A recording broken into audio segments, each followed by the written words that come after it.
Hi, everybody. How's everyone doing? Good Fed week to everyone. We have the Fed on Wednesday. So, with that happening, gold's popping here, looking for more liquidity, more opium. Hello, Mateo, Jugali, Tay, Shahab, Kevin, Brock, all my trading warrior brothers and sisters, Ren, Joswanth, Steve Gardis, I think I've heard of him before, Ingmar. So, this was a pretty good call from last week in the gold. I think there could be one more shot down here towards 1650. We'll see if that happens before or after the Fed. I wouldn't be short gold anymore. If we started trading back above 715, 720, then this correction is over. But when I look at RSI, still kind of tells me, especially on some of the short-term stuff, look at this low, the recent low we had on the 1 hour. So confirmed lows, so you know what the implications are, right? Confirmed highs and lows, guys, after 3 years, I think most of you should know. And one thing that could set up one more low is, although US dollar yen is pulling back a little bit, right now it looks corrective. I really think you need a close in the yen back under 109 to get real negative on the yen. And it's all going to come down to yields, right? So yields had a pretty good week last week. TLT crashed pretty good. When rates are rising, the correlation is belong US dollar yen. So when I look at the yen here, to me, this looks corrective, and I'm going to be more interested in what the yen does up around the 110 level. Let's look at the weekly chart here. Yeah, I mean, it's stalled right here at a 200-day moving average. That's a weekly moving average there. It's a 200 week. So the day, yeah. So when you think about it, though, with the yen, with all the risk on we've had since the March bottom, this hasn't been that impressive, and it's happened with a weak dollar. So while this was happening, yields were climbing. See what's happening this morning. The only thing trading live right now are the 30-year, and maybe the 30-year has some problems up here about 180, 190. Greg is looking for one more shot down in the notes, which almost got back to a buck here. We'll see how much more is left, and then have one more final decline, see if it could take out the lows. And with that, I think that with this happening, if we get one more low, I have to believe it's going to be accompanied by some type of correction in the S&Ps and NASDAQ. NASDAQ hanging out above this previous record high that we had in March. So this is the way NASDAQ looks. We are not confirming this high. So this big red line goes back to the record high in March. So I think that would be your first warning sign of an impending correction would be closing back under that. And then I've drawn, and that comes in around 97.30-ish. And then I have this wedge line drawn that I've anchored here at 84, which will be taken out around the 94 level if that happens. And then if that happens, you have to go back to the 100% retrace of this wedge, which is right around this moving average, around 8,400.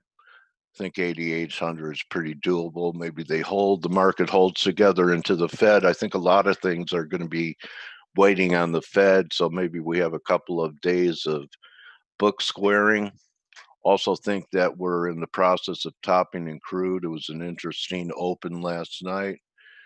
We gapped open here last night, filled it fairly short order. have tried to rally, and we're back here at support. Maybe 38.50 holds. I don't know if I could declare this a top yet. We still have some pretty good momentum here. I'd like to see it come off and then one more high with RSI under 70. And this was a TLT trade, pretty nice break. It took forever. So really it's all about yields. Maybe TLT could still push back down towards this 150 level, and there's a little left, but if the count is right for Grega, that's going to be a buying opportunity. And if there's going to be a bond rally, there should be a precious metal rally. And if there's a bond rally, there should be some type of yen top and sell off. And if there's going to be a bond rally, doesn't always happen, but I think if we get one more rally to new highs, I think it will be accompanied by risk off in the S&Ps. Any questions on anything I've covered today so far? Is there anything else I really wanted to talk about? Okay, who's raising their hands? Okay. Are you asking your questions in chat or in the question box? I don't see anything in Q&A. So with that being said,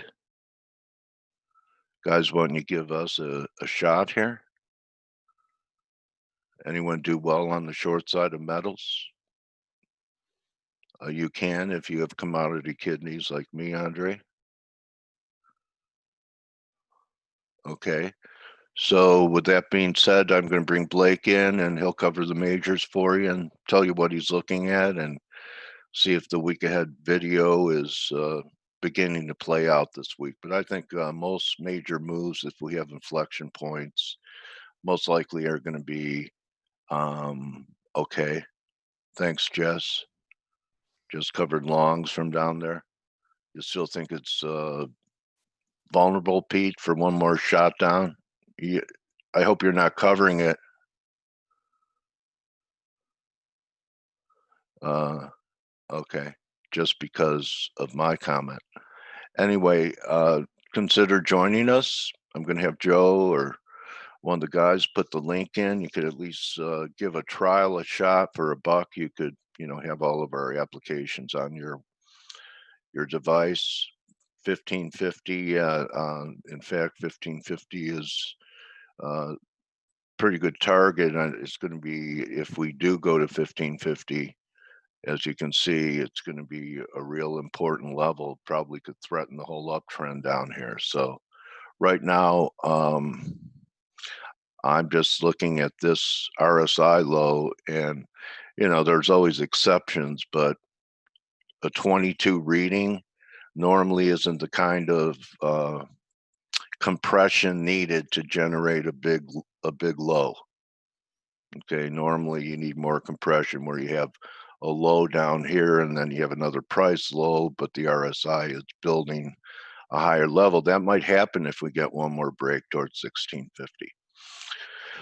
Okay, so those are my views. Those are my calls. The next one's yours, 800-899 bear. I'm just kidding. I don't have that phone number anymore. I used to get a lot of calls from Vermont people looking for Vermont teddy bear. I don't know if you've seen those, but yeah, I should have had a few to sell. Could have made a little additional revenue.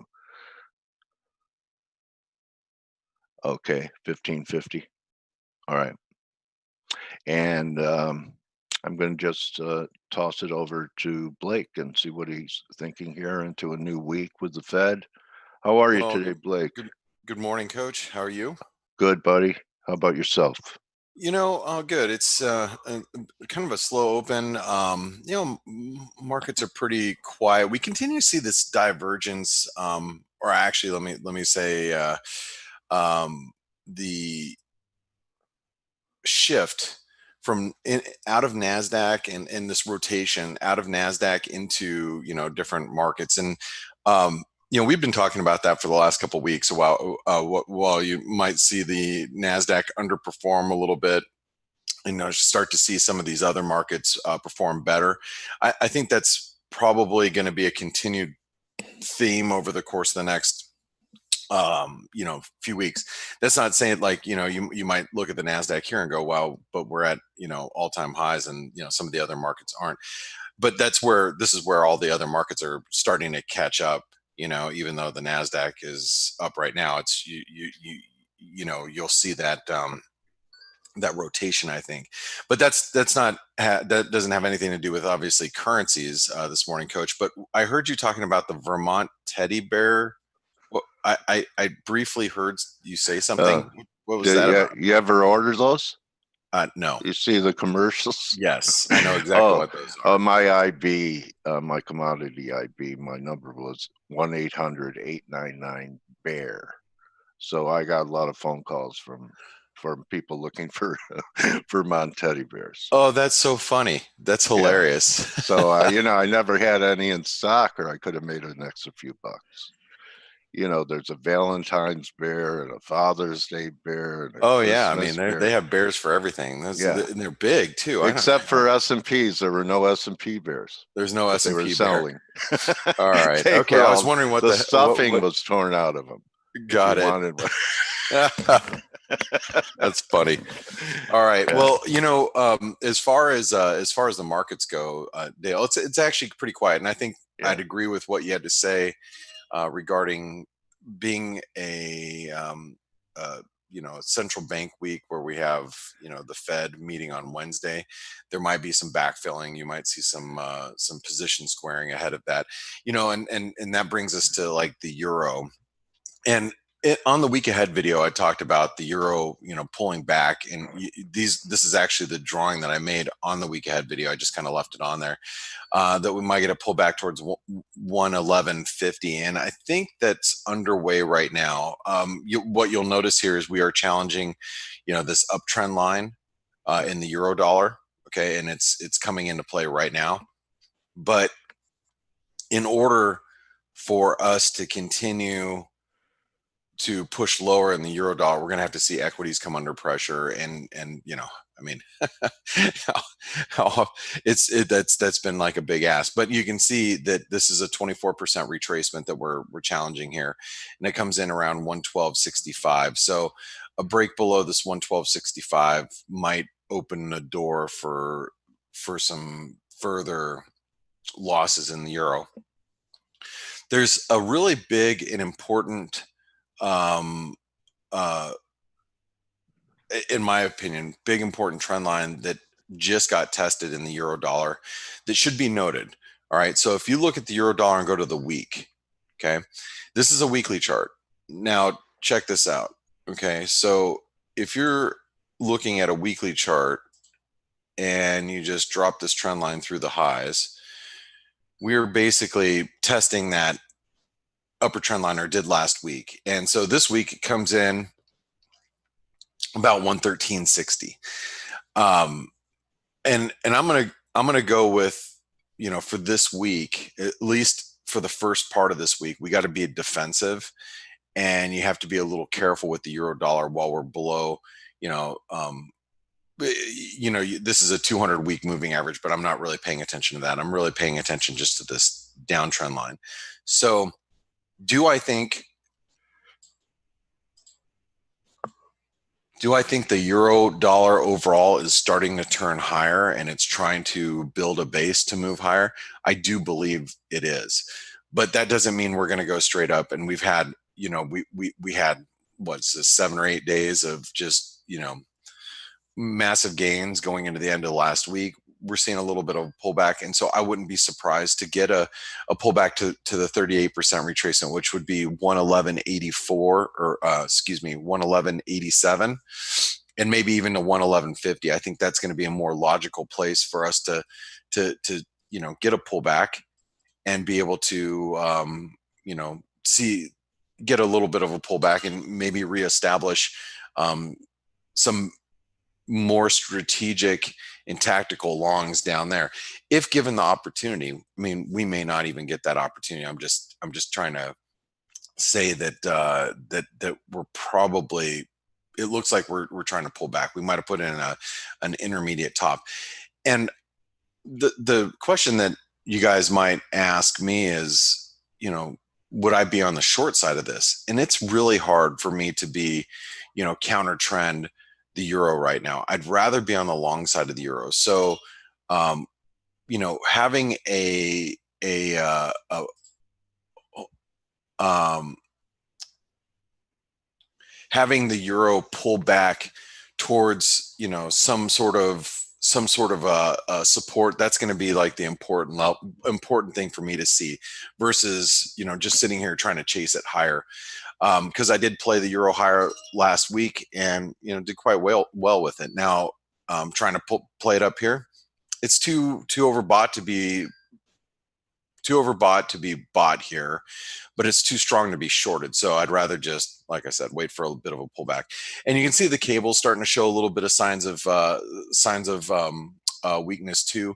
And we all we did was we came back and challenged the lows from the end of February.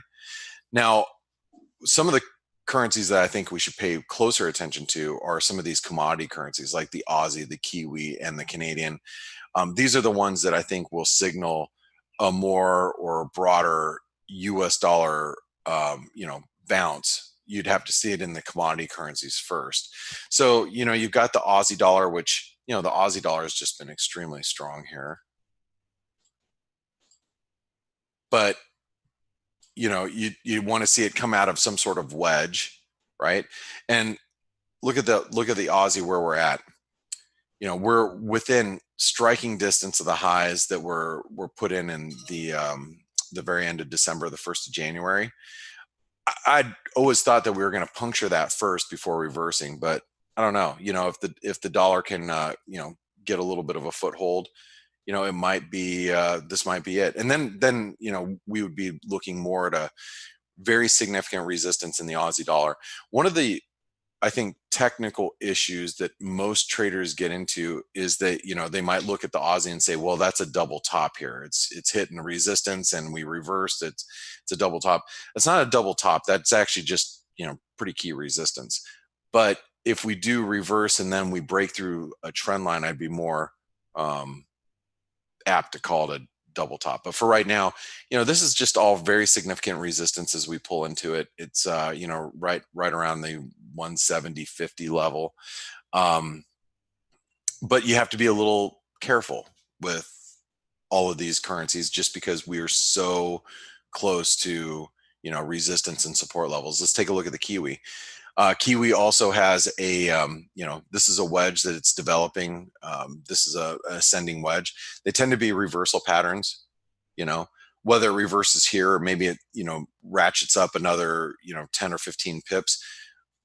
I think you need to be prepared for a possible reversal lower here in the Kiwi. But you can see that, very overbought. Oops, look at relative strength. These are levels that you typically just don't see, and when you do, you get a hard reversal from them. If you see all the relative strength down here, once you're at these levels, you are at high risk of a reversal, and that's going to be it's you see the cracks give way through some of these other currencies, like whether it's the Kiwi or whether it's the Aussie, maybe it's the Canadian. Now that we filled that gap, right? So you start seeing these reverse, that's when I think that you might see a little bit broader dollar strength against other pairs. And speaking of the Canadian, let's talk a little bit about the Canadian. We have now filled that gap it was a 134.20. I think that was the 134.20 level. On Friday, I tried to play it on the long side a couple of times, and I think I flatted it or something like that. Nothing too exciting, but I still look at the dollar Canadian, and I think there's going to be a lot of support down here if we get one push lower. You can see that the daily RSI is pretty oversold. I wouldn't be surprised if we make another push to 133.50, but these levels are going to offer a lot of support because it was previous resistance as a big breakout point. And, I think you should look at currencies like this, whether it's the Aussie, whether it's the Kiwi, whether it's the Canadian, as opportunities, right? Let's see. Let's take a look at the dollar max. The dollar max, still at the 618 retracement. We were trying to get a foothold early or midweek last week. We couldn't make it back above 22. A couple people in our chat room are like, hey Blake, how do you feel about the Mexican peso? I'm like, as long as we're below 22, there's no reason to be on the long side. But if we get back above 22, that's where, in my opinion, the squeeze starts in the dollar max. But the question is, will we even make that? Well, as far as right now goes, we are staying below 22. So, you get back above this previous support, it'll act as current resistance. You get back above that, then we start to see a much bigger squeeze in the currency. I'm going to talk about one last cross, which is going to be the dollar yen. And then I want to talk about bonds really quick before I bring Steve in. So here's the dollar yen. Now, the dollar yen has this big inverted head and shoulder pattern, which I believe it's still, going to play out towards 110 and quite possibly even higher. We did stall at the 618 retracement. If you are a Forex Analytics subscriber and you saw the pattern in play get closed out on Friday at the 109.55 level, it's because we were at the 618 retracement post jobs report. It seemed logical that it would stop there. I do think it's gonna find support on dips. Now, why do I believe the U.S. dollar Japanese yen will find support on dips? If you guys are listening in right now, think about why the dollar yen might find some support on dips. Think about that for a second. I bet Coach would know the answer if he's listening in, but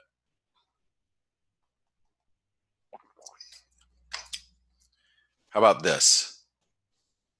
Look at the bond market. Okay, this is the 10-year.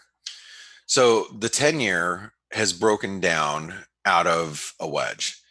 You can look at Boons, same thing. We've been looking at the breakdown in Boons since that happened a week and a half ago. All right, since we've been down over here. But the breakdown in the 10-year has brought yields higher, and I think that the move higher in yields, across the curve, is going to help support the dollar yen. So does that mean that you buy the dollar yen here? I don't know if this is the place that you necessarily want to buy the dollar yen, but I think getting a decent pullback towards 109, maybe 109.15. I mean, I think these are going to be areas that offer opportunities for another move back up towards, the 110 level, and maybe even higher than that. So I guess one of the other things I should just mention really quick, and then I can bring in Steve for his opinion here, is regarding equities. You got equities that continue to be strong, and if you guys missed Drunken Miller's interview that was just on CNBC before this webinar, that was a really interesting interview. He was talking about some inner city school, programs that they'd been working on, him and another gentleman. But he also talked about how he missed to be he missed, this massive rally. And I think that's the same with a lot of institutions. And that's why I think that the stock market continues to grind higher. Now, the question is, and this is something that we talked about last week, especially in the chat room, and is that, we are heading into an election season. And the thing is as Trump continues to lose support and we start to see that shift to Biden in the United States, that could have a pretty big impact on equities moving forward. And at some point, the market is going to start pricing that out. So when you look at the S&P, can the S&P go higher from here? Sure. I actually think that, with yields going higher, you've got, as you saw, the dollar yen that could strengthen even further. You got the NASDAQ that's breaking out into new highs. despite it being down a little bit today. You got the S&P breaking in new highs, or excuse me, in the NASDAQ, you got the Dow above the 78% retracement. We may be able to squeeze even further in equities before we turn lower. So I think that's important to keep in mind, because if that happens, those yen pairs, like the dollar yen, like the euro yen, like the Aussie yen, they should continue to squeeze higher as well, and alongside yield. So this is a risk on type of move all the way around. So with that being said, I'd love to hear what Steve has to say about equities at this point. Steve, good morning. Good morning. How are you? How are you doing? How's your weekend? Good, fine. Good. So just having this conversation about equities and what we're seeing in the yen pairs, and what we're seeing in the dollar right now. How do you feel about where we're currently at with equities at this point? I think it's all sentiment driven. There is no question about it. And FOMO, the last part of this rally higher, has been driven probably exclusively by FOMO and people that feel like bad for missing out on this rally. Yeah. I think it's very dangerous because fundamentally speaking, valuations are the most excessive we've probably had in history. And in some cases, if it's not that the case, then it's the second highest valuations we've had in history. So, the path of least resistance remains higher, given the fact that, this is not a market anymore. But I do think that on the way higher, there are going to be sharp moves to the downside, which is the usual thing that the market does to get rid of, all the weak hands. So, although from a psychology perspective, I think that, a lot of people feel the pain of seeing this move and not being part of it. If you haven't been long already and deep in the money, I think it's a it's a huge mistake trying to buy right here, right now. I mean, we are overdone, at least in the short term, in any type of metric somebody can find. One of the things I don't know if you watched the Druckenmiller. No, I didn't, but I saw that it was on, and I intend to do so later. Yeah, he one of the things that he said that was interesting, because he was talking about his their initiative that they got going on, and he, of course, at the very end, he's asked, hey, you were on a month ago, and things look a lot better. How do you feel? He's like, he basically said, I've been humbled by this market. It's not the first time nor the last time, and we all have. But what he did point out, which I found was very interesting, and it kind of goes along with what I was talking about on the week ahead video, is that he said his growth weighting is at the lowest it's been in 6 or 7 years. Now, when you think about like the market, and this is the S&P here, and I talked about it over this weekend about the V-shaped recovery versus the swoosh. You get a V shape, right, versus a swoosh, which would be a longer term, just grind up in the market. And we're basically, in my opinion, we're just completing a V-shape, recovery technically, and then we're going to be sideways dead market probably for a long time, and which is great. In my opinion, it's awesome. From a trading perspective, I'd rather have done that. I'd rather do what we're doing right now than having 3 or 4 years of just grinding higher, like we saw, post financial crisis, because the opportunities from a volatility standpoint are very little when you have just a grind in one direction or the other in the market. So, like, let's say, and I'm just, I'm just forward looking the S&P really quick, and just imagine 2022 is pretty realistic.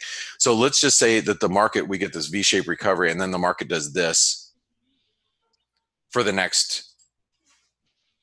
Yeah, I can actually draw that out a little bit better.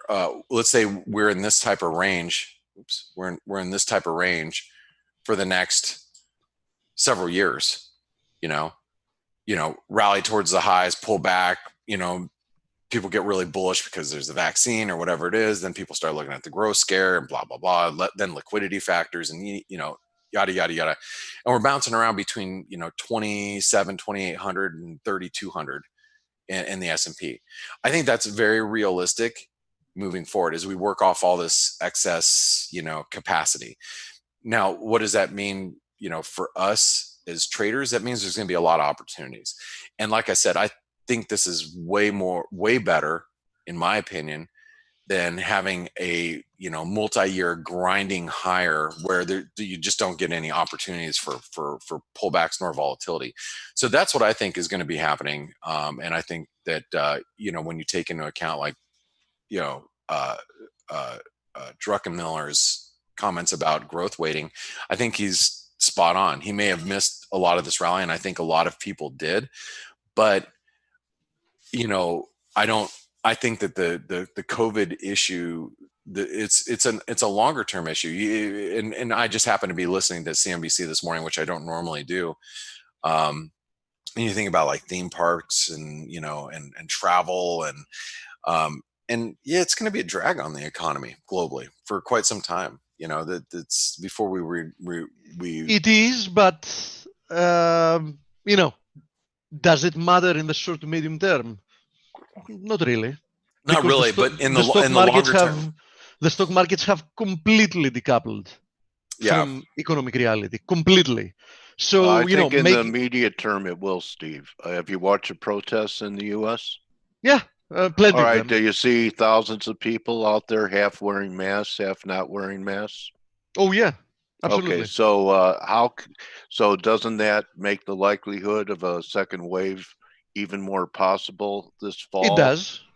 And what happened with the first wave? I'm sure many governments are going to be more hesitant to shut down, but they won't. I'll tell you in advance. They won't shut down no matter what. No, they won't.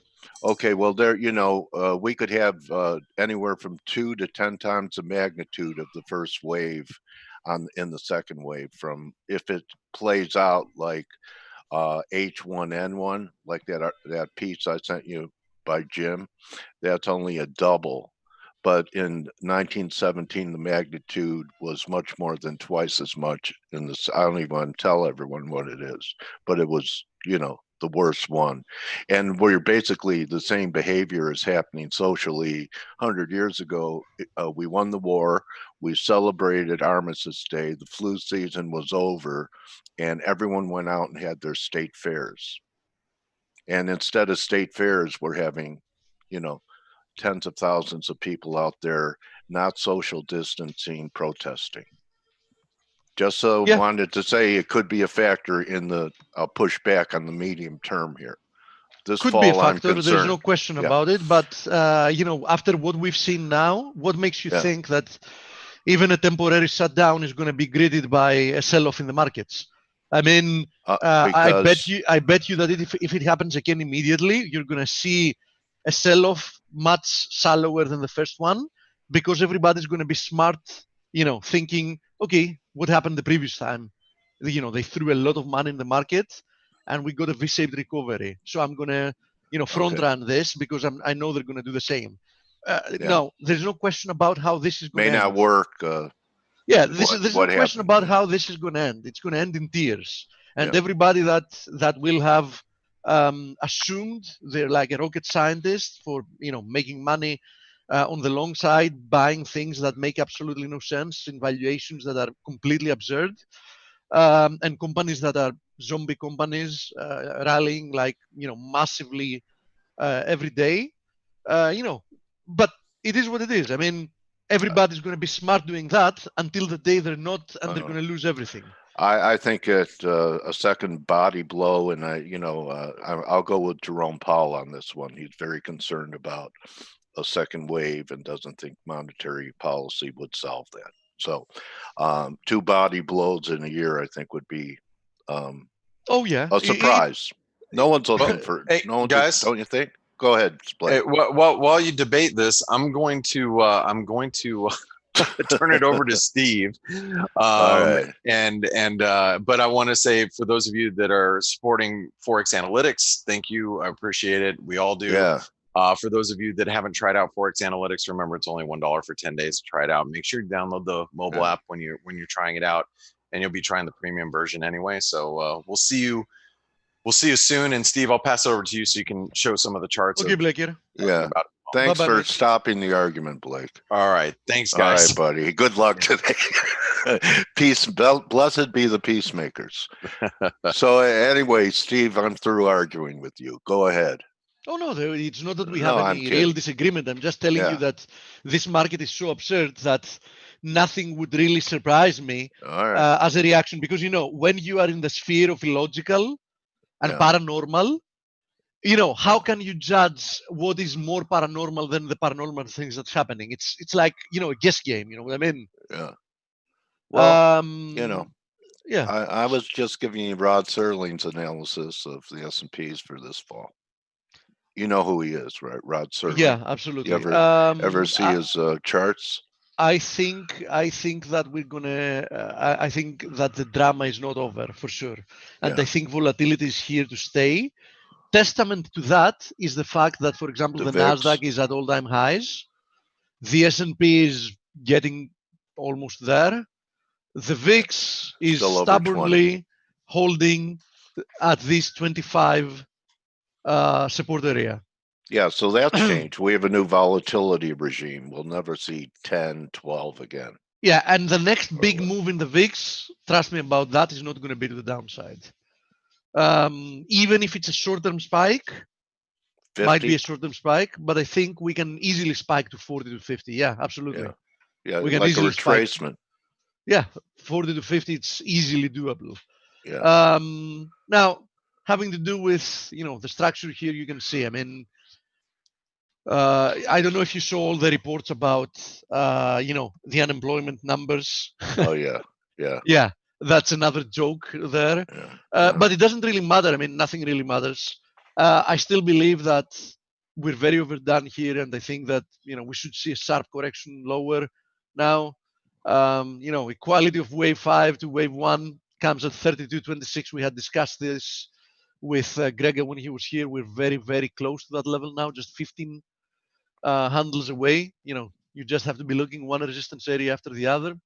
I don't think that the S&P is going to be printing a new high before we see this correction. I think it's extremely hard.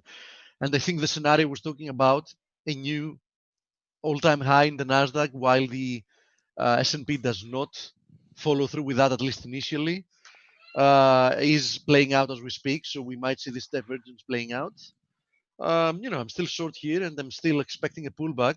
Now, depending on the nature of the pullback, I might actually buy it. I mean, I was long the S&P from like 420 to 28.55. Yeah. And I'll have no problem being long again once we see a pullback. Now, given my target was a lot lower, but given the extended nature higher, I have to tell you that my first target will now be roughly at this area, 29.70.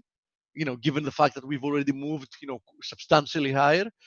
But I still think there is a very high probability that we're going to see a deeper correction than that. We're going to move below 2800. But it's just a waiting game. I mean, it's being patient that matters here. Nasdaq is still perfectly following this ascending wedges formation. Now, given the fact that this is a very vertical ascending wedge, I think that the chances that the Nasdaq is going to blow off above it are very, very, very limited. I mean, if it was a lot less steeper, that could have easily been a bullish formation. But given the fact that it's rather steep, I think that it is a terminal formation, and it should retrace back to the beginning of the wedge, meaning back towards 8,350. Now, no need to keep talking about the indices because nothing has really changed. I mean, we've been grinding higher, but my opinion of what's happening here is not really changed. What I can say though is that we know which pairs are correlated, highly correlated with risk. And for example, we see that the Aussie is clearly continuing to the upside, but you can see from the last 4 candles that there is, definitely some momentum loss here, right? And indecision. We had a spinning top, another spinning top, a pin bar. Today, so far, an inside day. So, we're seeing all this hesitation as we're testing the previous high just above the 70-cent area. It will be important to develop a higher high because that's an important part of a longer term shift higher. And I think that we might not do so yet. I think that this is a pair that needs at least a decent pullback. More or less the same applies here in the Kiwi, monitoring this ascending channel. So I do think that all of those instruments should be producing a pullback. And until they do, I don't care how much people are like worried that they're missing out.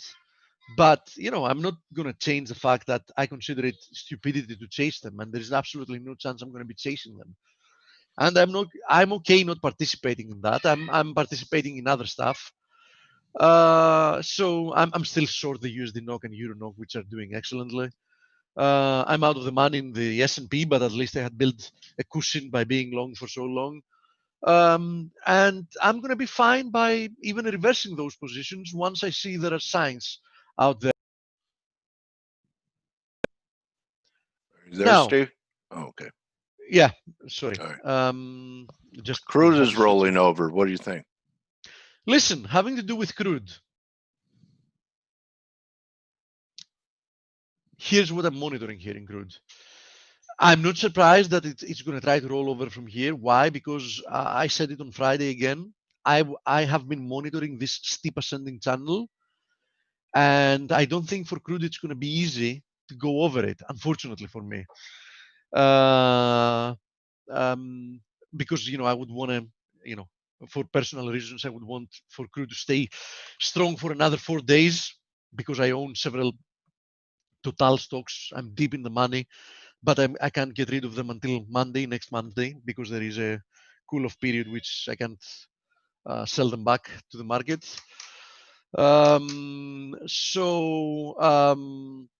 do think, though, that we might see a pullback from here, or at least, at the very least, a consolidation period.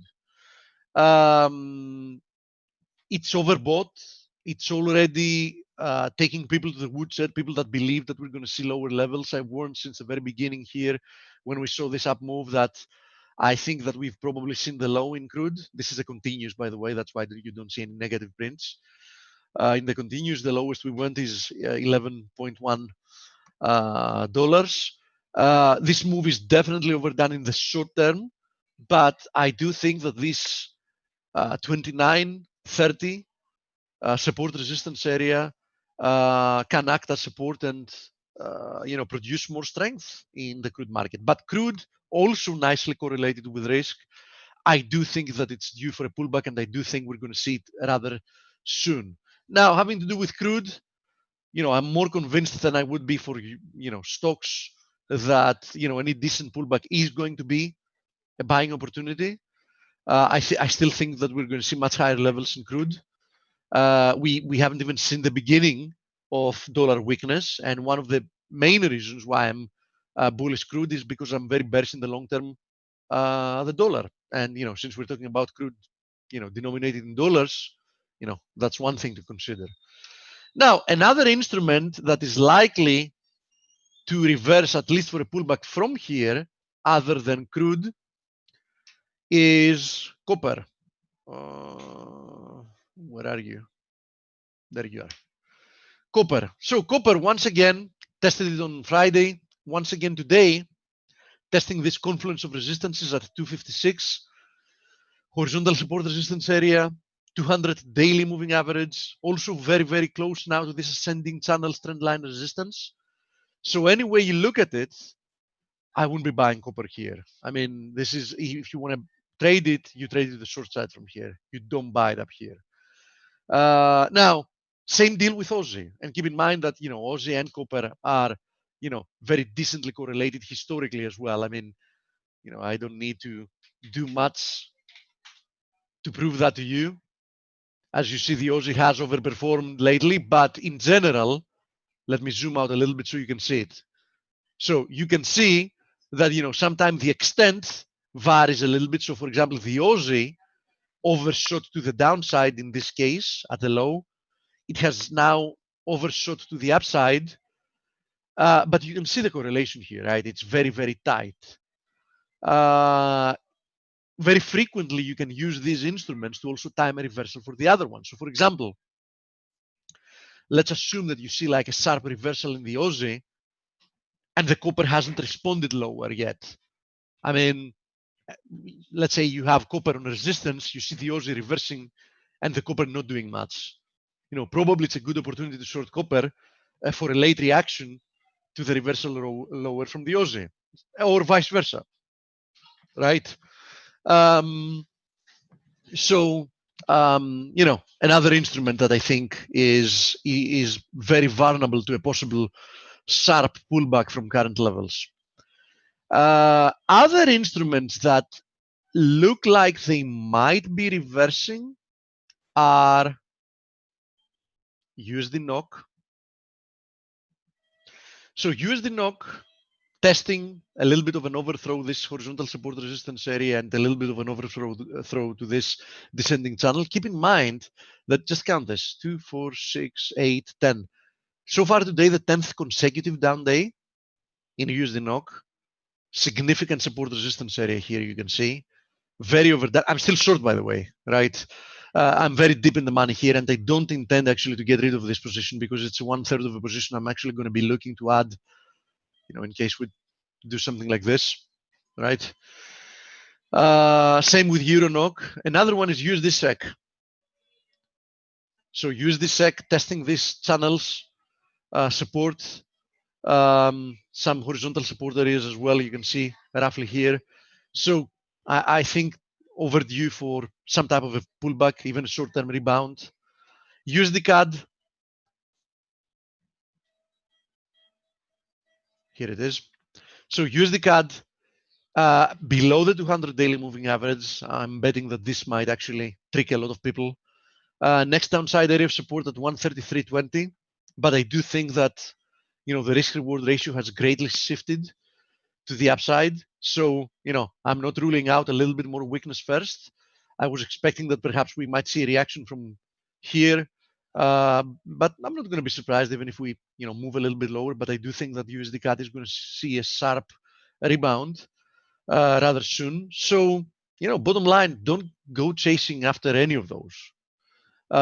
Because I do think that, you'll find yourself entering the market at very, very bad levels. Now, I'm not ruling out that the reactions in all those pairs might prove to be corrective, but even a correction can be very sharp and can produce like a rally or a move lower, depends on which um, direction they were moving. That's several hundred bips, and I know that by monitoring your comments, etc. I know that many of you are not trading like with medium-term horizons and wide stop losses. So I don't think it's a smart idea trying to chase all of those. Now another pair that is looking like it might start, I might be starting a corrective move is Euro Yen. Depends on how we close today. So we do have many of the elements of an evening star formation here. I would want to see a push lower though before we close the day to look for something like that. Now, in this case, I do think that this move higher was quite impulsive. So I think that there's a big chance that the move lower is going to be corrective and it should be bought. But I definitely don't think you should be chasing, especially if the daily close today is quite bearish. Euro USD, Blake mentioned it already showing a dark cloud cover on Friday. Might be the beginning of a pullback towards like 111.50, 111.60. Can even take us down to 110.60 something. But I do think you'd probably be seeing buyers step in the market if that happens. So, don't chase it up here. But on the other hand, I do think that probably buying it a little bit lower, until proven otherwise, is the way to go. Now, let me go through some of your questions and we take it from there.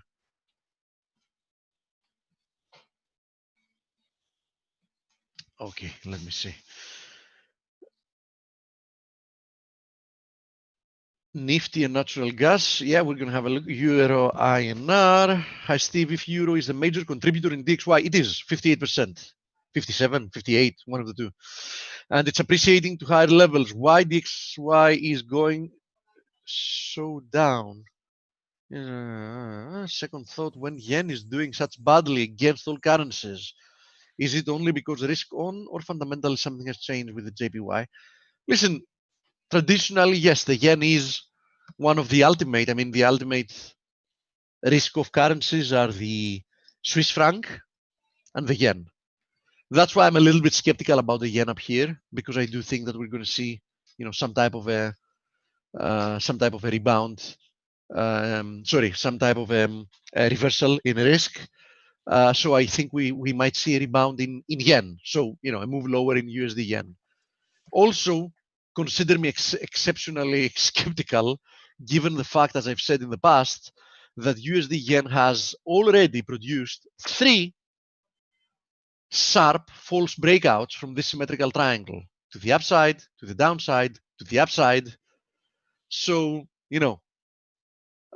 consider me, very, very skeptical about trying to chase USD yen in any direction. Because somebody can say, yeah, but this way it's more or less guaranteed that you're going to miss out on the real breakout when that happens. Answer, yeah, I'm absolutely fine with that, because you know what? I also missed out on the fake breakout here, the fake breakdown there, the fake break up here. So, if it is for me to miss a genuine breakout and having also missed 3 false breakouts that would have lost me money, count me on board with that possibility.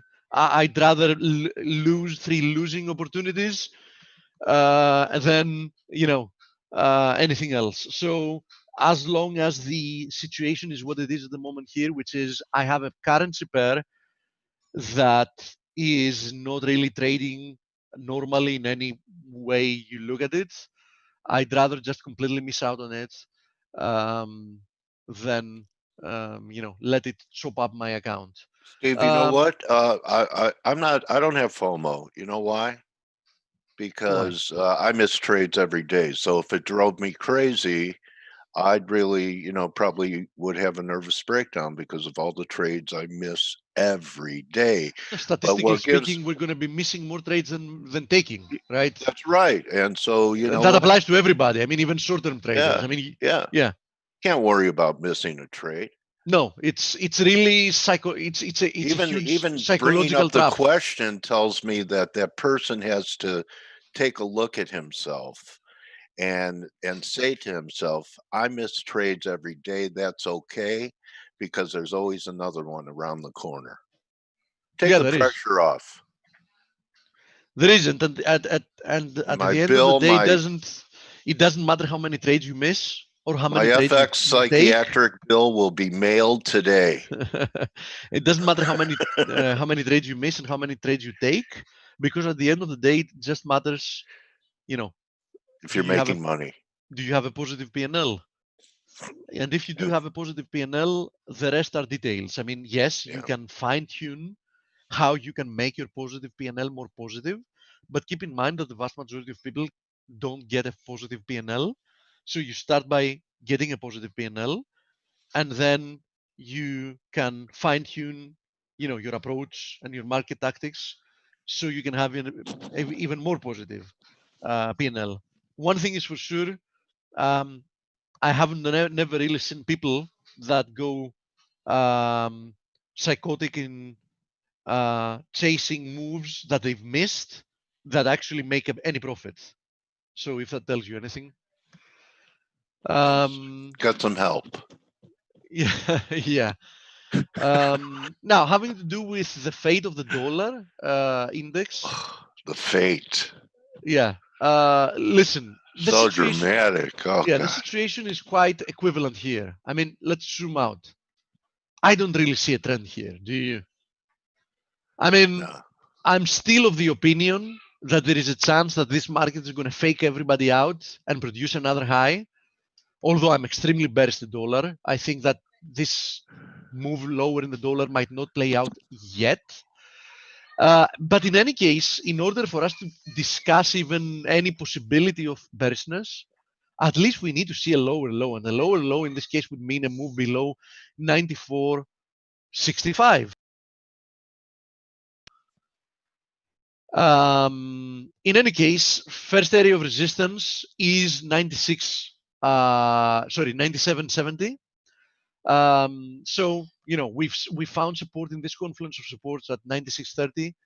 And okay, I understand somebody wants to short this move because they think it's going lower. You can do that at 97.70, but don't do it here. Don't do it now. At least wait for this small rebound towards 97.70. But keep in mind that this move can still be interpreted as a corrective move. Even if we retest the previous low, it can still be interpreted as a corrective move. So hold your horses here and don't jump the gun just yet. Trust me, and you need to trust me in that. When the dollar turns lower, there's going to be so much money to be made being short the dollar that if you've lost the first 10%, it's going to be absolutely okay. Because I think that once dollar really turns lower, it's not going to stop until it depreciates for at least 30%, 25 to 30% easily.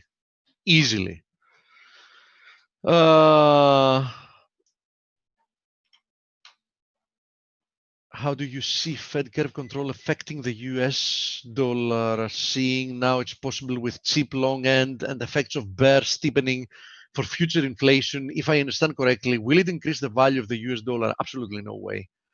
Monetary policy that's being followed at the moment is going to be extremely corrosive for the US dollar, but these forces are not going to play out immediately because these fundamental forces need some time to to manifest. So there is no possible interpretation of what's happening at the moment that can be interpreted as a dollar positive policy. Neither of the policies being followed at the moment. But as you've seen many times, that doesn't mean that those policies will have their effect on the dollar, which is definitely corrosive, as I said, play out ASAP. USDTRY, we have a question. Let me go to some exotics because we had questions. So USDTRY has already taken a leg down. Can easily produce another leg lower. So far, I'm seeing a consolidation here. So I do think we might see, another lower low. But keep in mind that in general, the USDTRY has been one of the most battered down. The TRY has been one of the most battered down currencies, and for a good reason.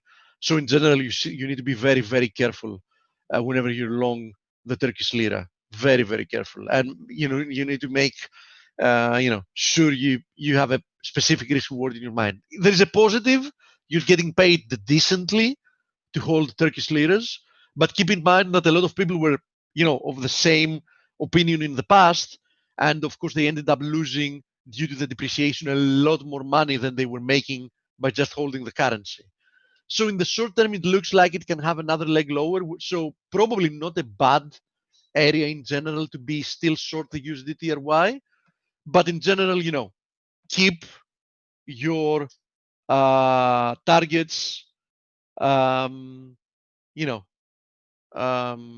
objective. Don't try to envision like all-time highs necessarily and think that we can move from like 720 to 4 just because we've had at least this multi-year, actually it's 13 years or whatever, that this pair is moving higher non-stop.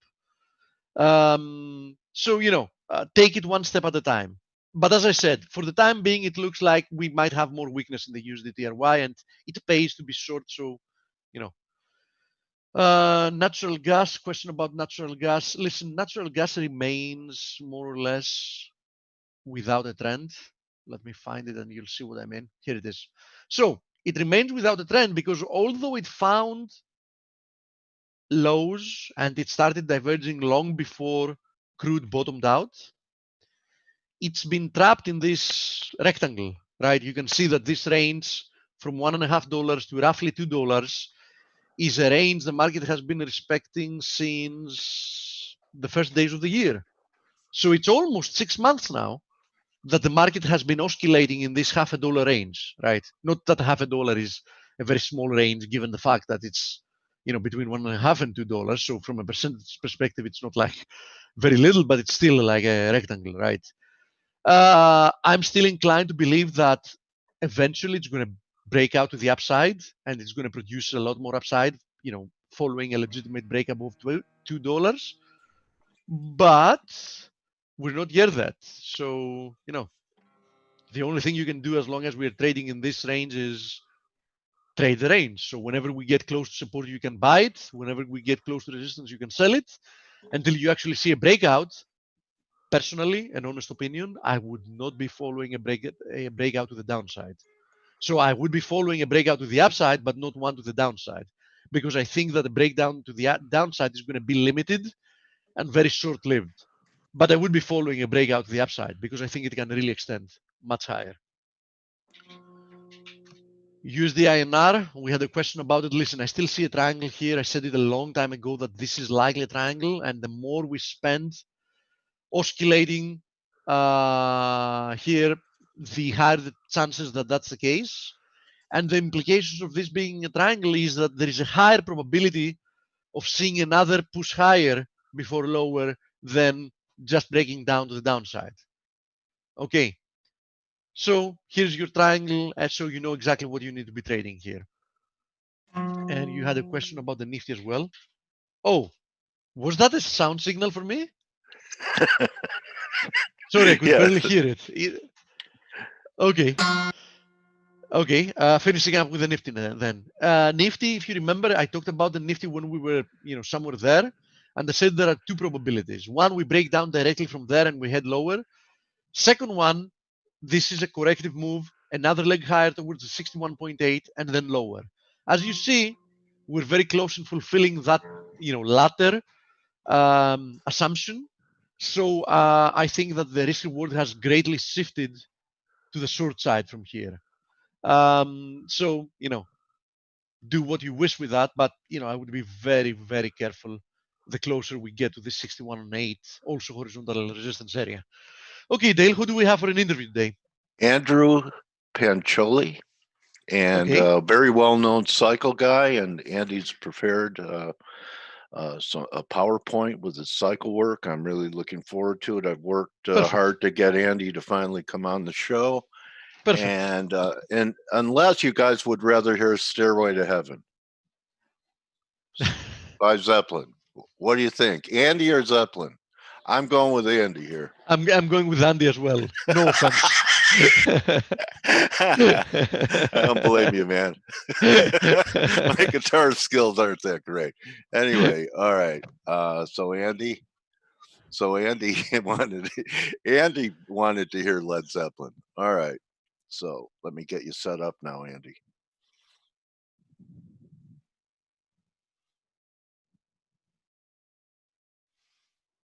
There you did it. Can you hear me now?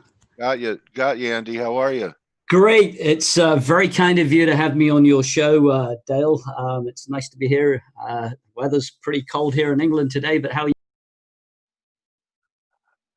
Andy, let me just, I didn't have you set up as a panelist. Now you could,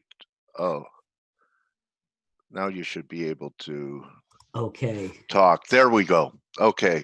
Well, I believe it was Dale. Chris Carolyn mentioned you in my last interview with him. Dale, you guys share? Huh? Why don't we get him set up with his screen as well? Yeah. Because I have to jump on a meeting to make sure that everything's okay before I go. So Andy, there's a green button, share screen, drop down menu. I just need you. It's just stopping me from sharing screen. Right. Okay, we have it now. Now you got it. We've got it now, and I'm just going to try and get this PowerPoint. It's coming up. Perfect. Thank you, Steve. Thank you. Enjoy. Okay, and we see your PowerPoint up there, Andy. How about that? Do you see that, folks? Yeah, we've got it. And, I just want to make a quick introduction.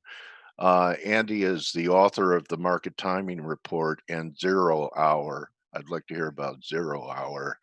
And he's also a board member for the Foundation for the Study of Cycles in GAN. And gosh, I remember that being around a long time ago during days like Peter Eliades and who were the founders again of that that foundation.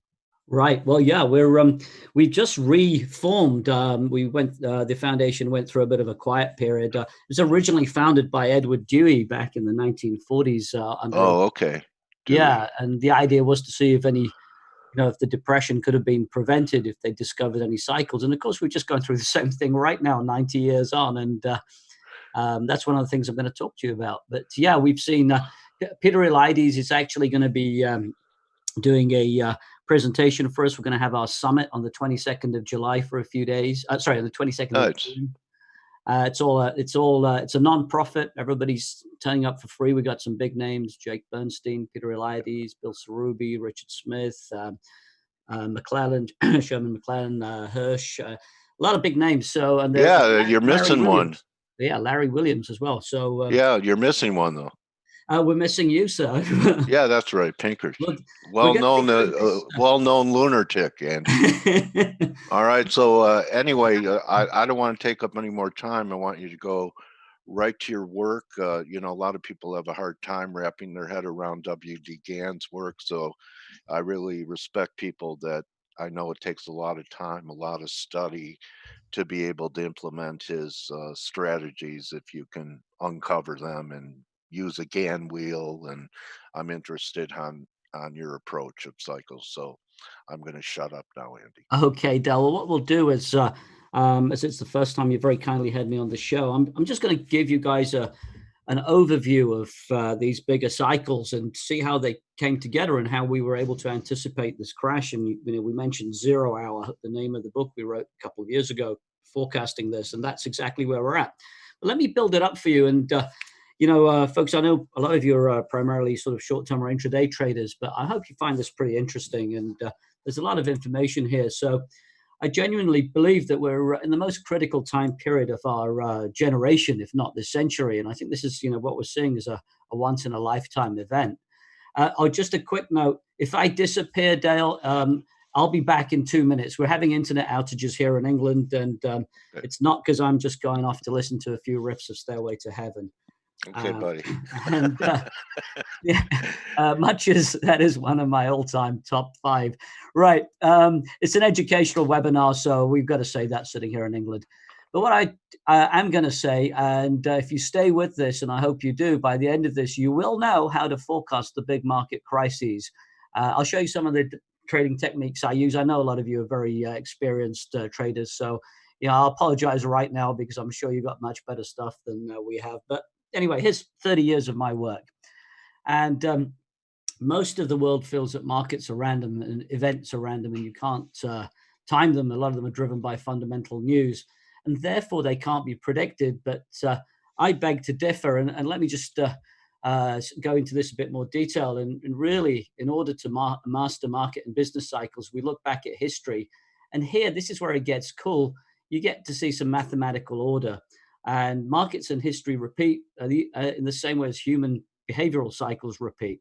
So let's give you a quick, let's give you a teaser, right? So I want to show you, this is what we're going to lead up to, and we'll look at what's going on with I was listening to Steve there talking about the dollar index. I have some interesting stuff on that towards the back end of this. But here's a macro forecasting system. This is what we've developed. And what I want to show you is where you see these spikes in the market. These are predictive. So we get these ahead of time. They're not volume. And this is what we've created from our modeling system here. And we get future spikes showing where future turns are likely to be.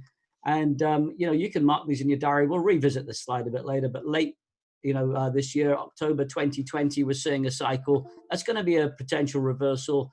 Mid-January 2021 and late November 2021. There's just 3 points there that I want to share with you already. And you can see we had a big spike warning there back in February. So this is part of our predictive system. And I'm going to show you a lot more about that. Could I just interject one question? Do you beforehand, Andy, have a bias as to whether these turning points are going to be highs or lows, or do you have to wait for near that time period and just know that it's an inflection point, but at this time you don't know what Right. it will be, high or low. Great question, Dale. Basically in the old days, I would have a view on it, and then I'd usually be wrong. So, Yeah. so what we say, these inflection points that we're looking at, I'll just bring that slide back up. These spikes, we know to expect something, and 90 to 95% of the time, the reversals. Every now and then we get an acceleration, and actually, on the daily cycles, we did see an acceleration on Friday with the non-farms and everything. So, and what we do, and I'll talk a bit more about this, is we combine it with other techniques like commitment of traders data and seasonality. Okay. All right. Yeah, that's a great question though, Dale. But just in case you've got any followers who are non-believers of cycles, goodness gracious, in case any Not mine. So just in case, let me ease you guys in gently. And you might be familiar with the years of the decade. And what we're basically saying is there's a guy called Edgar Lawrence Smith who wrote a book in 1939. And sorry, I'm going to go back in history. I'm kind of apologizing, but I'm not sorry that I'm apologizing. Stay with it. It'll be worth your while. This guy in 1939 wrote a book examining the years of the Dow, and he only had 45 years of data at this point. And he found that years ending in 3, 7, and 0, or 10, and sometimes 6 were often down years. And don't worry, I'll show you a chart in a minute. And years ending in 5, 8, and 9 are the most bullish years. And his research said this was down to weather, sunspots, radiation, and all this affects optimism and pessimism on humans. And here it is in visual form. So what we're saying is year ending in 0, certainly if we looked at February, March, April this year, we had a big down. I'm not convinced this whole thing's over yet. These two are the more bearish years of the decade, years ending in 7, pretty much every year ending in 7, apart from 2017 and the last 100 years has been bearish. But also, you can see years ending in 5 have a big up move as well. And of course, years ending in 8 and 9, that was the big run up we had on the S&P and the indices back into the beginning of this year. So and the 2008 and 9, yeah, and the 1999 top. Absolutely. Just thought I'd reinforce it. No, absolutely. And actually, whilst we're doing that, so we took this, people are familiar with the 10-year cycle. I did a bit of research in the 100-year cycle, and you'll see that coming up. But the last 5 years of every century have had 5-year bull markets. So from 1795 to 1800, 1895 to 1900, and 1995 to 2000. If you want to be running for president, you want to get your great grandkids to run for president the last term of the century. They're going to be sitting on a great bull market. So that's interesting. That. Yeah. But now you might not be so familiar with this. The real secret is in the super long-term cycles, and it's about knowing where to look. And what I've been doing here with my team is we created all these crises matrices, and we put down every historical event. And we have a bunch of these, and we can see patterns unfolding, and that's how we kind of hone this down. And if any of you have seen the market timing report, you can see how we do the geopolitical prediction as well. But let me start off with the 72-year cycle. And, why the 72-year cycle? Well, you've all heard of the 1929 crash. If we add 72 years to 1929, that takes us to 2001. And, the market's topped out in 2000. So pretty close, give it a year, give it a few weeks and months. But we got this pretty clear cycle. And you got to look at the broad brush cycles, and I'll show you how we fine tune it then. But, if you were sitting in 1929 and, Gann predicted this, and I think he did this on the basis that if you go back 72 years from 1929, you get to the 1857 panic, which was huge. And we'll look at that in a moment. But both Britain and Europe, as well as America, had big financial panics. So for those of you, this is like being common news now. We were showing people this over the last few years, forewarning them. But, most people will be familiar with this chart now where the Dow came, made a high at 386 back there on the 3rd of September, 1929, and came down 90%. 1857, very few people know about this, but the market came down 62%. So, basically made a Fibonacci retracement there, pullback. And this was basically due to a whole series of things, basically the railroad boom had busted at that point as well. And it rallied all the way through the Civil War. Interesting. So That's right. Yeah, actually, there we go. Pretty strong. Well, yeah. So the Civil War started here, didn't it? And it rallied all the way up through there. And actually, I will tell you why in a minute.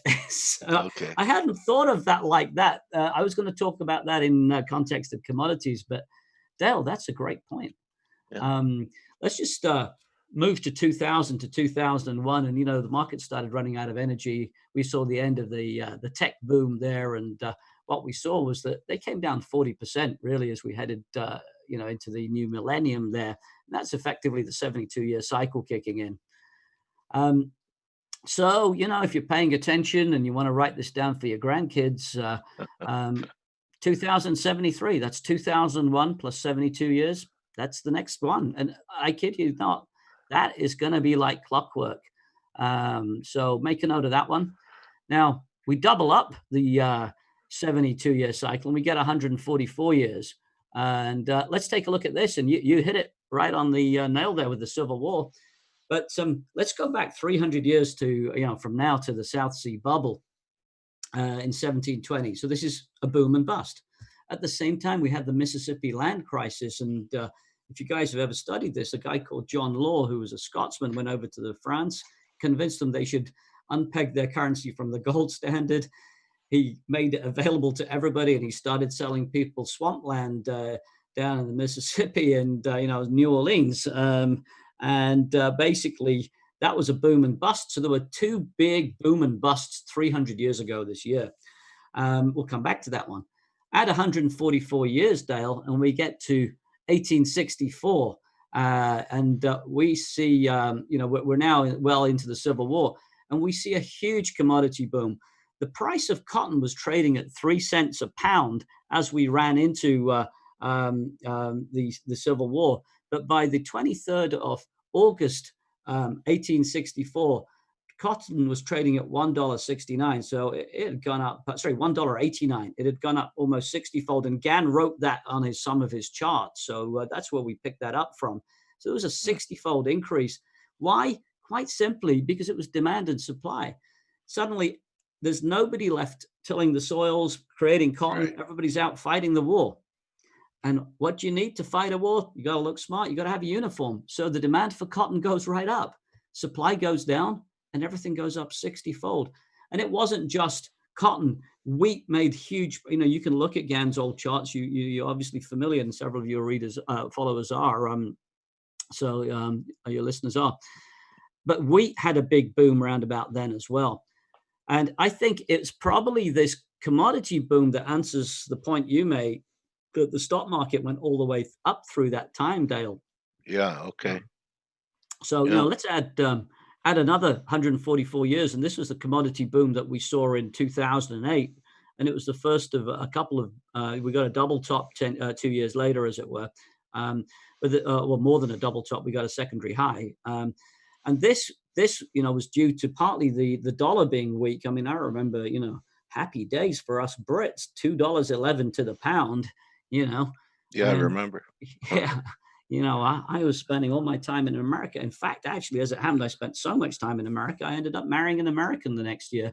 So, so that was congratulations. She's over here now. So anyway, that's the 144-year cycle. And really, I know this is a long way ahead, but, we talked about 2073. 2080 will be, the half cycle adding 72. And then you can put this one down for your great-great-grandkids. But this is how it works. It really does work this easily. So now I want to introduce you to the 90-year cycle. This is really what we're all about this year. And it's a very strong cycle in commodities as well. And more importantly, if we take the 1929 crash and we added 90 years, that took us to 2019. And, we got the high just 6 weeks into 2020. So when you got to factor a bit of a tolerance on these yearly cycles. Right. That's why we've been writing 0 hour. We were talking about a big crash coming in. And it wasn't just the 90-year cycle. We already looked at this chart. I showed this one to you. But we got to go back another 90 years to 1839 and 1837 to 1842 saw what's known as the Long Depression. And this was because money was really cheap heading up here into 1837. And there was a lot of speculation around Chicago and the Great Lakes. Land prices were very cheap, and they were building canals like crazy to get the agricultural products out into the Great Lakes and then up the St. Lawrence Seaway and getting them out internationally. So, you know, credit was cheap, and we got this massive boom, and we went to bust, you know. So what we're seeing is we're getting 2 90-year cycles or 180-year cycle. And that's why I was getting concerned. I said this, you know, you talked about Zero Hour that I wrote with my friend Harry Dent. I was showing him this stuff back in 2008. And, you know, the more we worked on it, the more we realized we had to collaborate on this. So we've got this cycle. Andy, just bringing up cheap credit back there in that time zone, I believe the credit is as cheap now as it was back then. So, I mean, we're talking about 200 years rates. It's been almost 200 years since credit has been this cheap. Is that correct? I would have to look that up to be absolutely correct, but I am absolutely sure you are right, Dale. There is no doubt about that. Yeah. Okay. I mean, and then the repercussions from that. Yeah. Okay. We'll look at, actually, I think coming up next, we'll look at those as well. So let's just. I was only a kid then. So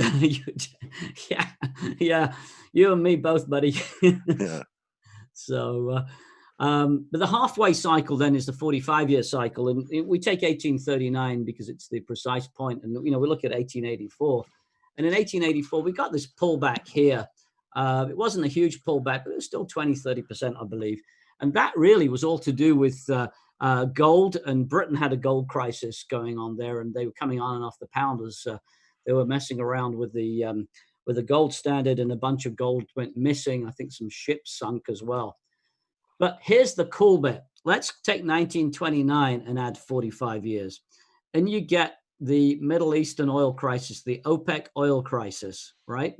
Yeah. We had a huge recession. Now, you and I were definitely there, and I remember it very clearly here in Britain. You know, we went on to a 3-day week. We had power cuts, power outages. And, you know, we had no power at night and so on. Buttons, whip inflation now. Yeah, absolutely. And you can see this is a logarithmic chart here.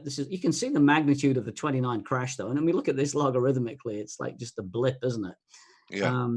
But this was a major point, an inflection point. And we move on 45 years. We get this big sort of crash we got February, March. And what do we get in March? Oil crisis. Yeah. Regular as clockwork, this stuff. So I never thought I'd see a negative number on a futures contract. Oh, that was crazy, wasn't it? Yeah, I was kind of like, how do we manage the risk of this? That was the one, you know, first time in my lifetime. Yeah, that was just crazy. I mean, I was just watching the screens, and we just kept well clear. I mean, it was kind of like, this has got to be a no-brainer. Let's do it. But hey, we don't want to be caught on the wrong side of this if we're wrong, if we miss something. So we just kept well clear that day.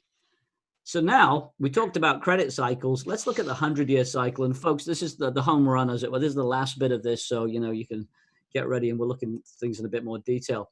Well, the 100-year cycle, back in 2008, I was over in South Beach. Actually, this is where I first met Harry. I was also with, there were 40 of us, and there were some big names. And for some reason, I was there. My just minimal knowledge in cycles, but Jim Rogers was there, Bob Proctor was there, Tony Robbins was there, a few people, and they were throwing ideas around saying nobody could have predicted this. And I quietly said to one of the guys, well, you know, the 2007, we're 100 years on from the rich man's panic, right? And you mentioned credit, crises. That's exactly what happened. 1907 was caused by it was called the Knickerbocker crisis. In fact, we'll look at the charts in a minute. So I won't run too far ahead. And then you take the half points of these and you get 1857. So do you see how this is coming in the 150-year cycle as well as it was in the 72-year cycle?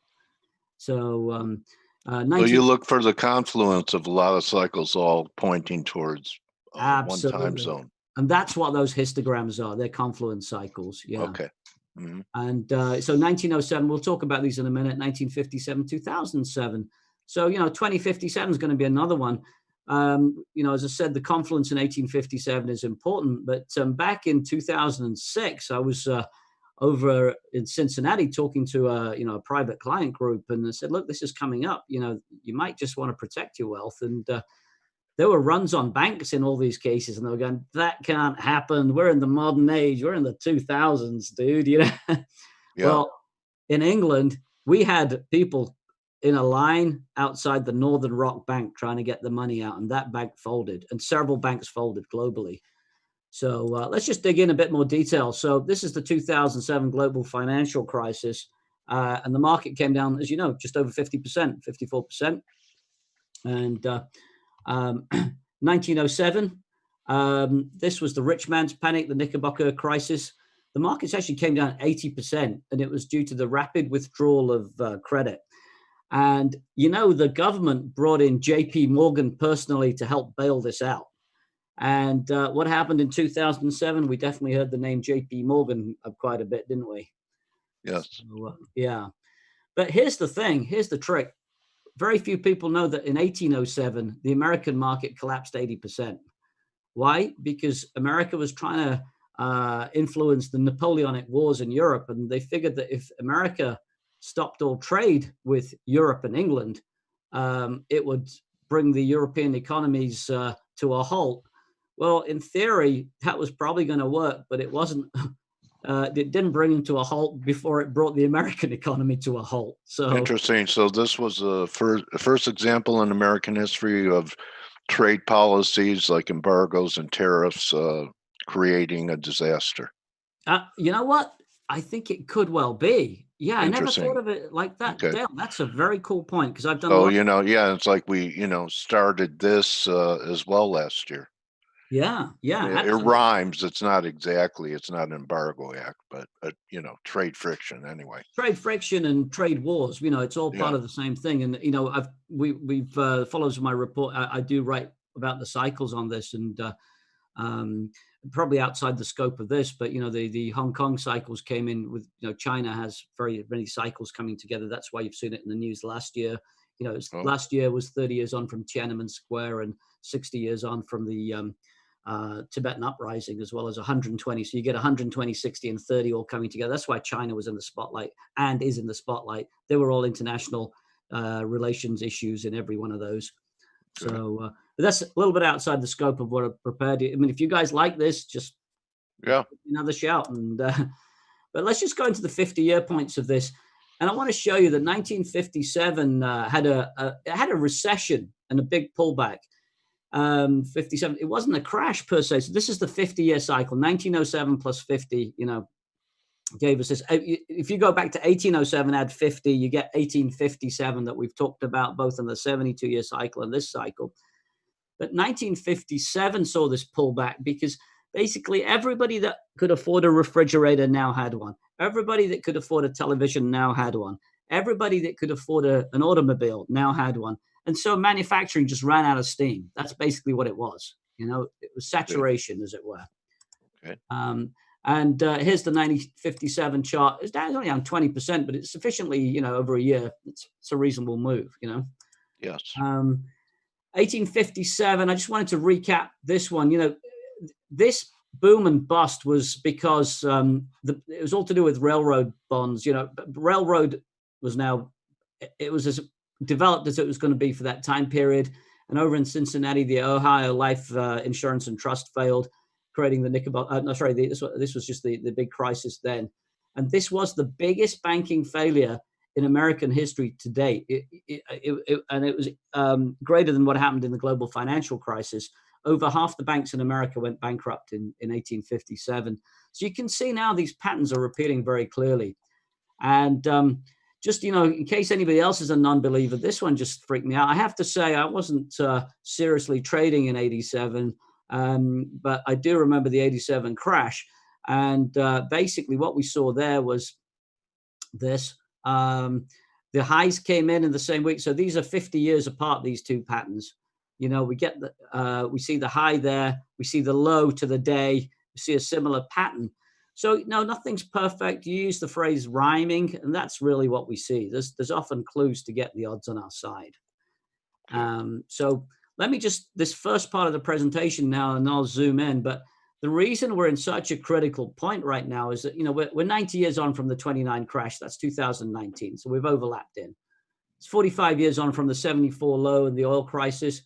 Now, this is, I didn't mention this, but 2019 saw a big oil panic, and that went into 2020. What did we see? Like you talked about negative oil prices for, front month delivery. Mhm. 2020 is also, so not, if you look at the 1929 crash, it came down in bits, and there was a big acceleration. There was a collapse in 1930. We talked about the 300-year cycles from the Mississippi land crisis and the South Sea bubble. Now, these two are really interesting. But 1819 to 1820 saw land panics, as did 1920. Well, what are we seeing? We're not so much seeing a land panic right now, but we're seeing people moving out of commercial real estate. And here we are on Zoom, everybody's doing stuff on Zoom. Also, we're 72 years on from the Middle East, the creation of Israel, which created a bit of geopolitical friction, and 144 years on from Britain and Egypt having a crisis. So I think we are going into some war cycles soon, and that's something that I've written about recently, again, outside the scope of today. So the real challenge we face is that, from history, we can see some very clear cycles, but, do you ever have a stop that's a year wide, in time, let alone price? No. So you get in too early, the account runs out. Get in too late, you miss the boat. And so this is very important to whether your business and financial investments are going to be successful. So what we did was we created the system of these histograms, which I've already, alluded to. And these are all cycle sets. And you mentioned confluence, and that's exactly where we get cycle confluences. And where they peak in the future, you can see that there's a potential for a change in trend. And let me give you this example. This is just going back 2014, just to illustrate the point. This was the biggest spike we ever saw. This was all in real time. These are predictive. These are there before the market unfolds, as it were. These were existing here, but we didn't have this bit of the market. But this spike alerted us to something big happening. And of course, we've been in this sort of uptrend on the euro for over a year. So this is kind of getting quite exciting. And you could argue that, there's a bit of trend line resistance coming in. But the monthly cycle was giving us a huge warning. And then we looked at the weekly cycles, and around about the same time, we're seeing a huge spike in the weekly cycles as well. And then you can see how the monthly cycle and weekly cycles are pretty close together. So this puts us on long-term alert, or, over a window of a few weeks. And then we're looking for something, ideally, if they all lined up together, which they very rarely do, but you get, a real gift. So we were looking for something big to happen. And we found a daily cycle here. And as it happened, that then turned out to be the day of the high. Yeah. And, you can see here, this here ties up with this low and so on. So I'm just trying to illustrate our system, and we'll look at some of the topical stuff coming up in a minute. Same thing on crude oil monthly cycles back 2007, 2008, 2007, wasn't it? Yeah, that's right. With these here. And the same again here, you can see these things. These are older charts. I just use older charts because otherwise people want to focus on what's happening now. And we'll talk about that in a minute. In fact, let's talk about it right now. We mentioned these, so you're probably getting the hang of these now. And, you might want to make a note of these or whatever. But this is just some pretty clear points that are already showing up that we've marked down in our diaries. So what do? We use these to protect trending positions. We don't immediately take the reverse position because we've got to be able to quantify the risk. But late October 2020, I'm seeing that as a significant point. Then mid January 2021 and late November 2021. Taking this a bit further, if I just tell you a little bit about the market timing report, is that okay with you, Dale? I'm just going to, Sure. Yeah. So, this is what we show to people. The benefits are really that, look, you guys are all, pretty much professional traders, but this is about taking everything into your own hands and being responsible. So, having timing helps make, your decision-making process, and, rather than taking tips from your broker. And what we do in the report is it's a monthly publication where we cover the S&P 500, gold, crude, dollar index, euro, and I've added Bitcoin just using the GBTC, the proxy. And on the cover, I put up either one or two dates, which I believe to be the most important dates of the month, and they will usually apply to the S&P. And we started this back in 2014. We were using this. We developed this system in the early 2000s, and we were trading it ourselves very happily, and also working with a handful of hedge funds and just selling them this information.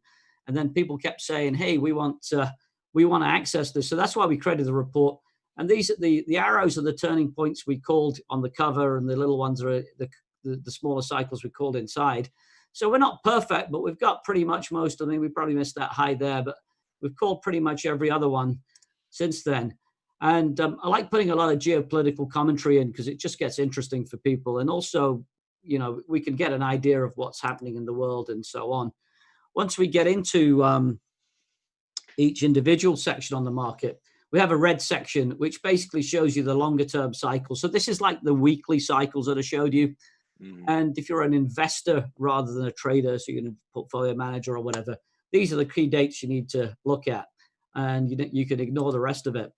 But also I like looking at decennial patterns. You saw the 10-year patterns, and I'm going to show you a very interesting one on the dollar index in a minute.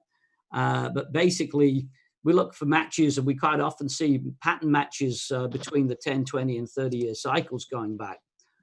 Also, in our system that we've created, we find that there are certain days in certain markets. Here is crude oil. I mean, look at this, 28th and 29th of September since 1984. They have very high probability up days on the 28th and 29th of September. So, if we're running up into that, it's probably going to go up through those days if we don't get any other indications. And that just gives us a little bit of a tailwind. You can't trade on it alone. And of course, the most important thing is our proprietary profit finding histograms, as we call them. And these are the turning point dates. So we give the daily dates there, the weekly and the monthly ones are in the red. Also, I look at a lot of seasonality. So if we can see, for example, gold tends to make a low around about the 14th of September over the last 30 years and a high around about the 28th. So that's regular seasonality. But if we got one of our timing dates here and we're making a low, say on the 10th over the timing date, we might want to get in a few days earlier. Equally, if there isn't a timing date, we might not be seeing that working this year. So it just, again, gets the odds on our side. None of this is pure information by itself. And of course, with Fibonacci levels, if it's hitting a price level, then, and there's no time cycle, it'll probably go to the next Fibonacci level and vice versa. But just to show you, this example was just showing some people last year. I just kept it in here. Gold was running down last May, and we had a very important weekly cycle as well as a bunch of daily cycles. And we got the breakout. At this time, everybody was very bearish on gold. They were saying it was going right down down to 1,000. But we had these strong cycles, and that's where we got the breakout. So we managed to get in there, and that worked pretty well using this. And also, some of our followers they didn't have a trading system once we started marketing it as a retail product. So we've created a trading course, and we show people how to use different systems and our particular nuances. And basically, when they tie up with us with a time cycle, it's a time to potentially take profit, and when they don't, so why not this cycle or this cycle? And that's kind of how we use that. How do you manage risk, Andrew? Because these are based upon time rather than price. Do you just use some type of monetary money stop, 1%, 2% risk, or do you have to give it 2 days either side of the dates? No, so I'm curious how you manage risk on these. I tell you what, hold me to that one, and I'll show you a great example just later on the deck. Yeah. Okay. And because that's really important. You can't trade off time alone. Well, you can, but your account might run down. Yeah. So, and in fact, this here is one of I use a lot of Andrew's Pitchforks for managing risk, and we've put this in our course, and we have a particular way of using them. But so what we will do is, for example, here, this is a profit target. I know when I've watched your show, people use Pitchforks. So you'd come out here, but we got a retest here. And, basically that retest, we would then have a downsloper in or some other parameter to take that short trade. And we had a clear time cycle coming up. This is an older example, but this is an example of traded both up and down. And what we did here was we had the Fibonacci level at the median line, so we knew we could get back in. And I'll show you how we use these pitchforks in a moment to manage risk. But yeah, that is absolutely critical. And so, what we're saying is with the market timing, it shows us when to get in and, gets the odds on our side. Again, doubling of ranges with gold. We tend to be position traders, and, we do manage a professional portfolio. And we'll look for the bigger patterns. This is a great example of just doubling of the range, giving us the high. But, like Crocodile Dundee says, you can live on it. But this is even better. This pitchfork going back 45 years gave us the exact high there. And in fact, you asked about managing the risk. What we'll do is we'll put a pitchfork in here. And once the trend is confirmed, we'll then put a risk reward ratio based on, this is too big in this case, because this is a weekly chart running 45 years. But once we've established a target using some other techniques, we calculate the risk reward ratio and then put the stop in. But as you guys all know, there is only one thing you trade, and that's price. Time is helpful, but it's only price that makes you money. Here we had some very big cycles in April on gold, big monthly cycles, and we haven't taken the April highs out. And again, that's that same pitchfork, and we put some action reaction lines in, and that's why we're still fighting this out. We came all the way back to the top of this line on Friday when we got the big sell-off in gold. So we're still fighting this line. If we sit here, we might head back on up, but there was some strong cycles, and the commitment of traders data was pretty bearish till recently on gold. And then we kind of put in an overview of the daily turning points. And the beauty of this grid is, if you see everything coming together on the same set of days, there's going to be some big economic news. Here we're just seeing, like just crude oil on the 27th of September. This is a couple of years ago, I think. But where you see all these things together, that's a big economic story breaking. Like, do you have cycles for this Wednesday with the Fed? A lot of dots. Different confluence of markets. Yeah, actually, we'll do that in a second. Actually, yeah. Okay. So that's yeah. So what we say is, you can use this with fundamentals and exactly what you just said there, protecting your trending positions, Fibonacci levels, pitchforks, and cut data. And let me, I got a few more minutes to run through this. Basically, we use this for our fund management, and it gives you additional tools. I've spoken about, sorry, this is part of a presentation that we give to other people as well. I'm not here to sell you stuff, but what we did was, I was working with a very well-known US billionaire who is mad on cycles. We have an NDA. I can't tell you who he is, but he's very successful. You'll have pretty much all have heard of him. And basically, that's why we created this report. And then people didn't know how to use the time cycle, so we created a trading course. And the idea with the trading course is really what we've been talking about, how to protect risk and calculate objectives and how to use timing with it. So I'm just going to run through that because I want to get to some better stuff.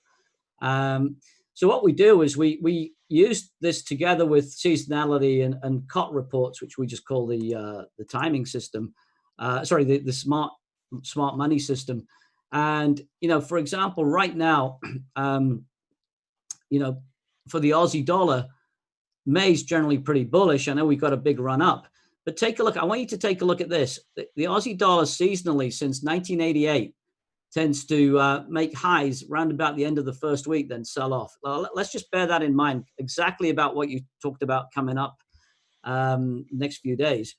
So that's the first point I want you to look at there. We also have a weighted average there that we have a little proprietary thing there that gives us a bit of an advantage. I'm going to gloss over that slide.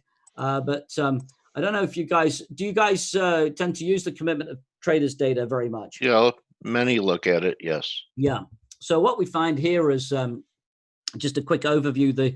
The commercials are the people, they're the hedgers, the people that drive it. And when they get to extremes, the market, this is our platform we've created. And they tend to sell in uptrends because they're producers, as it were. So, here the red line shows the commercial selling as the market goes up, and they get to this extreme high line that we have. And, basically that's where the market makes a high. But what we have is created our own index, and that can flatline, and we don't know when something's going to change. It can flatline for a long time, for a couple of years or whatever. This market went sideways. But what we then found was that if we applied our timing cycles, we knew that would be the week to look there. And of course, sure enough, that was the time to look, and that was the time to look for getting short. So we would look to manage our risk on the short side there as the market came on down, you see. So that's how we use these timing cycles in there. And what we do is we put all the data, we just download it from the CFTC, and this gives us ideas of what areas are changing and so on. And we look for real extremes. This one's just a few weeks old, but we were seeing extremes in palladium there, and they highlight in color, with the below 5% or above 95%. And these are markets that we'll zoom into then. So I just wanted to share that. That's one of the things we combined with this.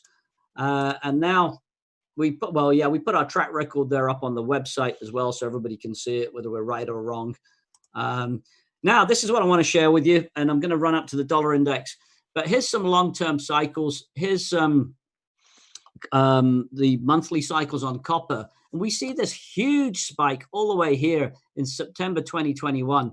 So I'm starting to think maybe this could be the beginning, that we might run down. I know copper's been all over the place the last week or two, but we might run down and see a sort of end of recession type low around about September 2021. But in any event, whichever way copper's moving into that, it's more than likely going to reverse. So that's that. Gold, a couple of longer term turning points, and I'm going to show you a shorter term one. Late August to beginning of September 2020, we're seeing a turn, and also mid-February 2021. So again, these are these spikes that are predictive. But here's a very strong cycle that I've just put in the latest report. The week ending 24th of July, take a look at this. This is a big spike. We got that high on the spike there, that big high that got us a low, and we got just the beginning of a trend there. So not only have we got the daily cycle, the weekly cycles for the week ending 24th July, we also have daily cycles on the 21st to 22nd July. We'll fine tune them as we get into the beginning of July.